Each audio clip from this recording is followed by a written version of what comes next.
mbokk yi salaamaaleykum ñu ngi leen di sant bu baax di leen gërëm rafetlu ànd beeg ñun ci ITV ñeent fukki simili ak juróom moo tegu ci midi bisimilah ci xabaaru njolloor si. li ci gën a fës réewum Sénégal daal di dalloo ab roppalaan woo xam ne wu yees pekk lay doon fukki fan ak juróom-benn ci weeru sulet yat wi ñu nekk loolee nag mu nga bàyyeekoo ci ab bataaxal bàyyeekoo kon ci jëwriñ gu ñu dénk lépp jëm ci wàllu goxeeg gu goxani Sénégal Omar Gueye moo ko daal di xamle loolee nag moo fas yéene kon wuutu roppalaan bi fi nekkoon te nag njiitu réew Macky Sall di ko doon jëfandikoo ngir ay voyageem loolu lépp nag li ko waral mooy loolee den di roppalaan bi dafa daal di màgget rax ci dolli kon liñ ci dugal ci koppar dafa jéggi dayoo leeral yi ak jëwriñ gi ci biir xabaar yi bu ci yàlla àndee lu jëm itam ci cas Covid 19 yi limu ñu ko amee di gën a yokk ci mim réew waaye tamit li yees ginnaaw ab diir woo xam ne nemmeekuñ fi cas lu ñuy dippee kon cas importé maanaam ñuy jéggaani tey nag am nañ ci lu toll ci ñaar amul nag kenn ko xamante ne ni ñàkk la ci bakkanam terewul limub ñi nga xam ne kon ñoo amee wopp gi di gën a yokk ci Sénégal ci géej waaye nag askan wi ñoom nag la ñu daal di salloo muy rek fexe ba ñaax askan wi ñu daal di dem ñàkku ji ci mbasum Covid 19 bi ñu ngi koy wéyandil dina ci ànd ak yi leeral ak Mamadou Lamine Fati ci biir xabaar yi bu calande lu jëm itam ci bés bi ñu jagleel wàllu bricolage maanaam loo xamante ne kon defar la lu yàqu ba noppi bokk na ci ay télévision ak i tamit rajo ak ay yeneen jumtukaay yoo xam ne ñu koy jëfandikoo ci kër yi ni bés bi ñu leen di màggal nag jox nañ leen baat ñoom la ñu jot a wax rek moom mooy kon donte nag amul benn tàggatu bi ci daal di am waaye nag seen xel la ñuy jëriñoo ngir mën a kon réparer loolee di ay jumtukaay yu daal di yàqu ba noppi dañ ci ànd ak leeral ak gëstu li ak Ngor Diouf mbokk yi loolu moo gën a fës ci xëdum xabaar yi nees kis bu jàll àndee ñu ci faram fàccee.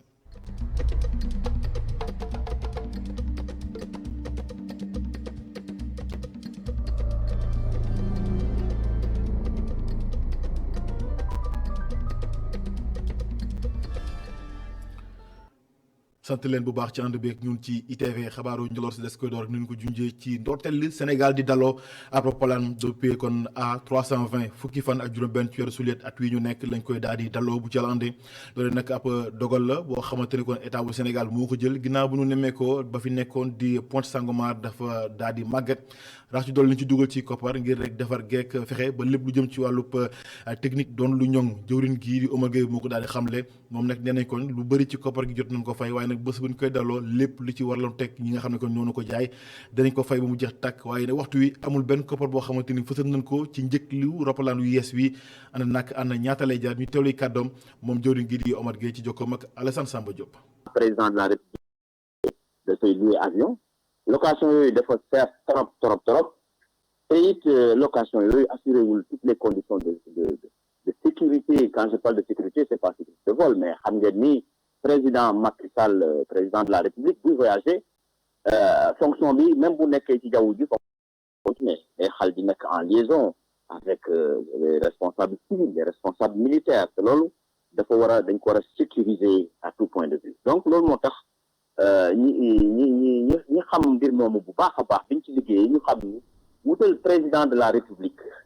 avion moo gën di continuer di louer ndax avion bële wax dëgg yàlla liñ ci doon xaar amatuñ ko. mais avion bi ñaata lay jar.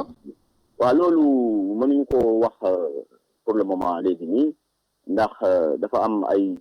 mbir yoo xam ni dafa bokk ci wàllu secret défense du lépp lu ñuy jënd rek wax ko. mu nekkoon Omar Gueye nekk porte-parole gouvernement bu Sénégal doon indi leeral ci roppalaan wu yees woo nga xam ne Sénégal dina ko daloo fukki fan ak juróom-benn ci weeru sulet at wi ñu nekk mbas meeg tolluwaayam ci Sénégal ni ki tey lu toll ci juróom fukk ak ñaari nit ñoo am yees woppi Covid 19 bokk na ci ñoom ñaar ñoo xamante ni ay cas importé la kon loolee dikkaat na ci Sénégal leneen lu ci daal di nemmeeku mooy ñeent yi nekk ay cas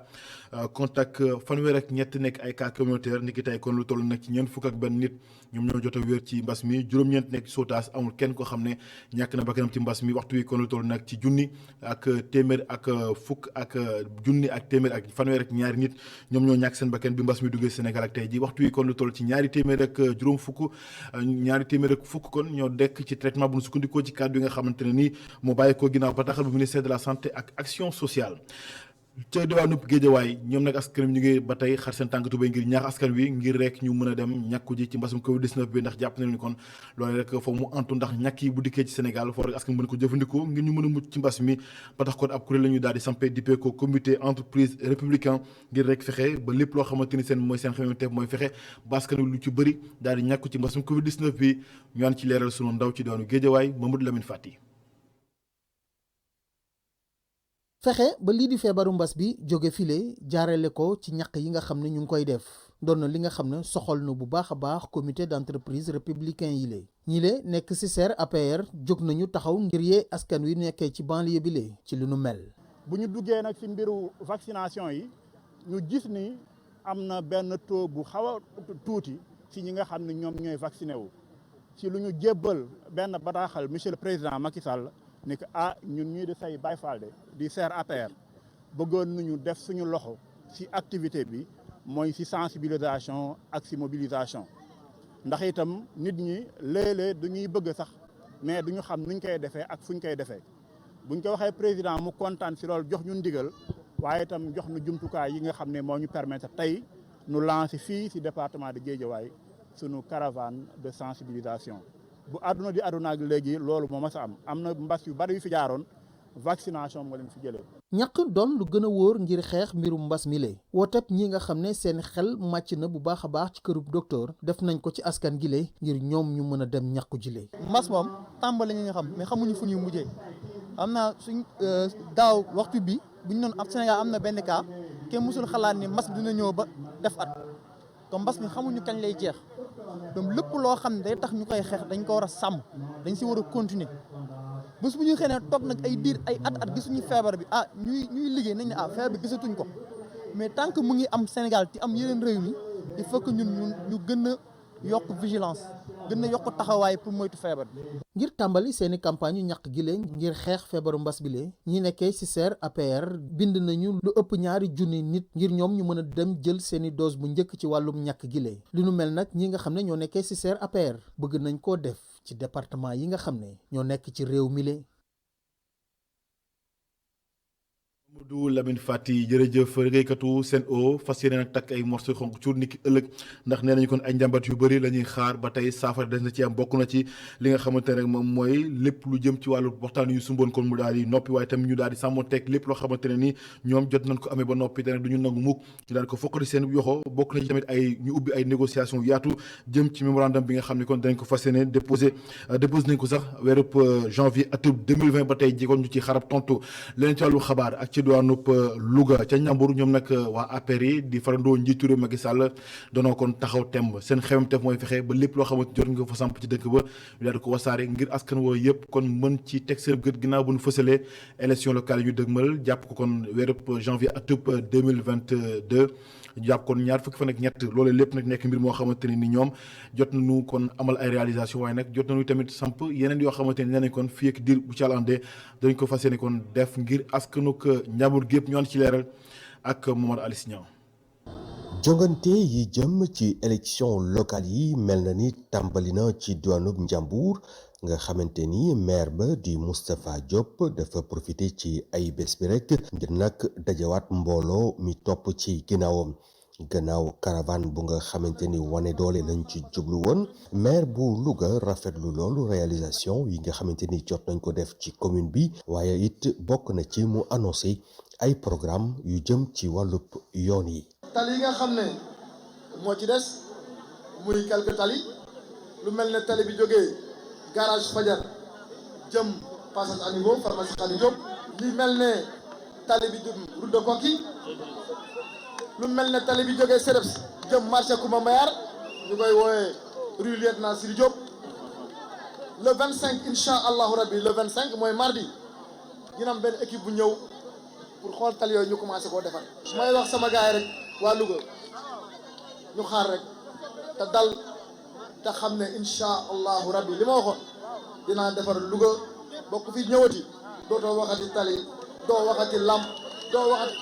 assainissement doo waxati infrastructure. maire bu Louga di wax ne rek mi ngi tàllal loxo képp kuy doomu Njambur ngir nag nga ñëw fekk si ka ngeen ànd liggéey dëkk bile ba mu doon dëkk yi gën a rafet ci Sénégal. maa ngi tàllal loxo ñëpp bàyyiwuma kenn bàyyiwuma benn parti politique doomu Louga yëpp laa tàllal loxo nañu ñëw ensemble ñu ànd ci élection yi gañee loo ko ensemble continuer liggéey bi def bi dëkk bi defar ko ba nga xam ne bu ëllëgee vraiment Louga bokk ci ville émergente bi nga xam ne dana décider ci biir Sénégal. Louga moom jaraaf bi xamle na ni ci ay bés yi jëm am na tournée de mobilisation bu nga xamante ni daañu ko amal ci biir département bi. moom laa la si ñëw jërëjëf ginnaaw foofee ca njàmbur yu dem ca Bargny daloon na ab bibliothèque maanaam bërëb la boo xam ne ndaw yi rawatina kon ñi jàng mënees na fa dem di fa nafar ay téere loolu nag ñu daal di ko amee ginnaaw njàppandalu association bi sunu bibliothèque ñoom nag dañu ci jul mooy fexe ba ndaw yi rek def ko seen yëfu bopp bu ko defee ñu mën a kon di liifantoog loolu lépp nga xam ne moo jëm seen wàllu njàng ñu gën ci mën a nafar ñu tellu ci reportage yu Babacar Seck ci dooru Bargny. ngir may askan bi ñu mën a nafar teg ci jotee ci jumtukaay yu xarala yi association bii di sunu bibliothèque ànd ceeg commune ba def nañ inauguration médiathèque bu Bargny mu nar a nekk jumtukaay buy ñaax xale yi ngir ñu fay ñëw. ni ñuy def bari na maanaam dañoo commencé d'abord am ay jumtuwaay yi nga xamante ni xale bu ko gisee dana si kontaan dana sawar si wut xam-xam. donc muy ay ordinateur muy ay tablette yooyu bokk na si yi nga xamante ni bu ko xale yi yoree dana tax ñu sawar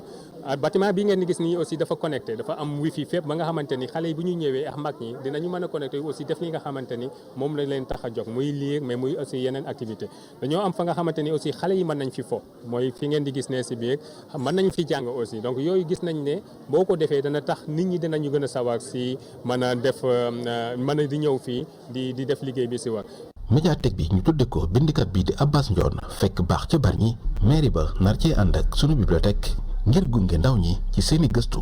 xale yi tey dañu nekk ci yeneen anam yoo xamante ne peut-être que talatuñu pour di lire alors que gëstu lire day tax ngay xam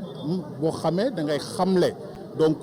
une médiathèque loolu mooy objectif am xale yi médiathèque bi dina tax xale yi mën a ñëw fii sàkku xam-xam pour seen bopp pour la société et pour seen environnement. Abbas Ndione donc romancier la bokk ci romancier yi nga xamante ne ñoo gën a am xam-xam ci continent bi il est reconnu ñëpp xam nañ ko ci mën a bindam ñëpp xam nañ ko ci xarañteem loolu moo tax man jàpp naa ne mënuñu woon tudde médiathèque bi keneen ku dul Abbas Ndione. ñu bëri ñu lëkkaloo ak association bi di sunu bibliothèque gën nañoo fësal seen jàppale ku ci mel ni ministre bi ñu dénk koom gi plan ak coopération jëmmaloon na bés bi ak teewaayam. Babacar Seck jërëjëf bricolage télé yi mooy bés bi ñu koy màggal ci àdduna wërngal këpp ñu def nag taxaw seetlu ci ñi koy jëfandikoo maanaam ñi nga xam ne kon ñoom ñooy defar ay télévision rajo frigo gi anam yooyu ak yooyu jumtukaay nga xam ne dañ koy daal di jëfandikoo te nu yàqu ñoom nag ñu ci ëpp nee nañu kon amul benn tàggatu woo xam ne def nañ ko ngir mën ci liggéey waaye nag seenum xel ak seenum xalaat gu sax tàkk lañ ci def ngir rek mën a réparer lépp loo xamante ne yàqu na ci jumtukaay yooyu le reportage Ngor Diouf. bricoleur di ab métier buñ gën a xam ci réparateur fii ci Sénégal ñu bëri di ci yëngu di ci daan seen doole donte laajut njàng wante xarañceef ak bëgg-bëgg rek lañ ci nemmeeku. lunette mën nañ defar lunette non bët bi day toj. bët bi waaw bu tojee mën ko rechange comme opticien rek nu muy liggéey. alim gaz xam nga moo nekk noonu loolu brûleur la gaz day flammé lele bu flammé.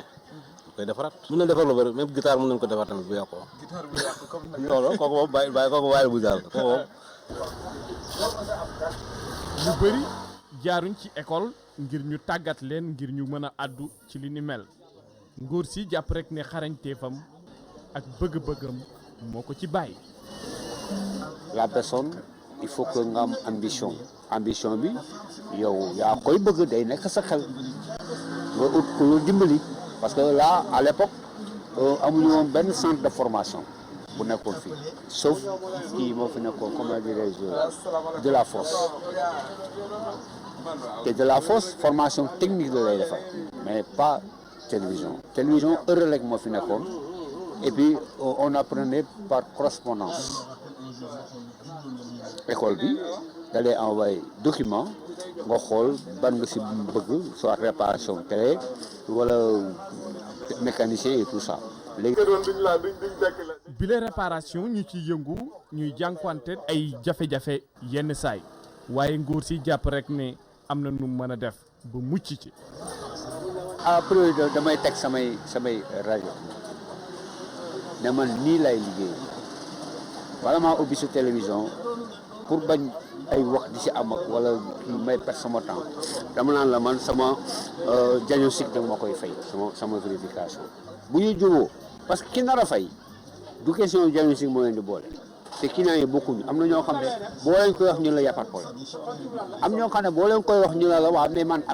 après réparation man nag je suis obligé expliquer leen pourquoi moo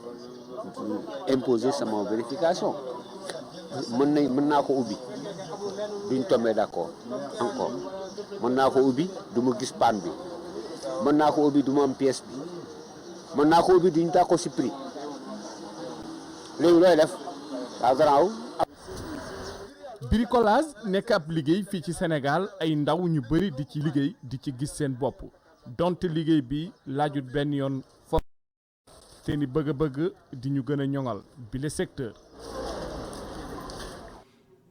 Ngor Diouf jërëjëf. Arabie Saoudite jël dogal wàññi limub ñi nga xam ne ñooy ajub màkk ren ji ci atub 2021 gi ndax nag dana toll kon ci juróom-benn fukki junni nit kot lanu may kon ñu dikk ci dëkk ba ginnaaw nag ab xabaar boo xam ne jëriñu ñu denk wàllub pàcc mi di wàllub wér-gu-yaram moo ko daal di xamle bu Arabie Saoudite loolu nag guléet la muy am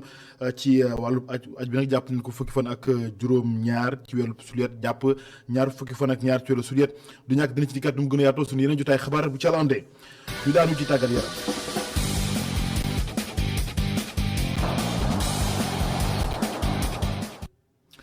Jaraaf bu Ndakaaru am ndam ci kaw Codon Sport ñaari bal ci benn loo ko daal duma waaye nag loolee doyul ndax na kon Jaraaf bu Ndakaaru toog na ci li ji dippee coupe CAF yile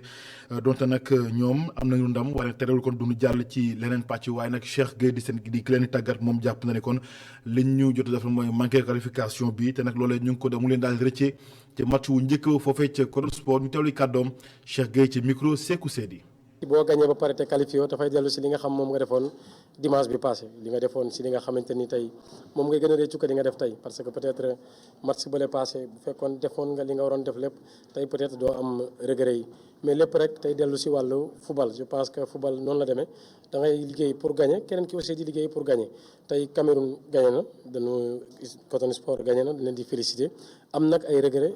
yi du leen dul ñun bit yi ñu waroon di dugal si championnat bi boobu ba léegi ñu ngi ko doon traîner tey ji indi nañu loo xamante ni neexuñu mais regret bi foofu la mën a yem si élimination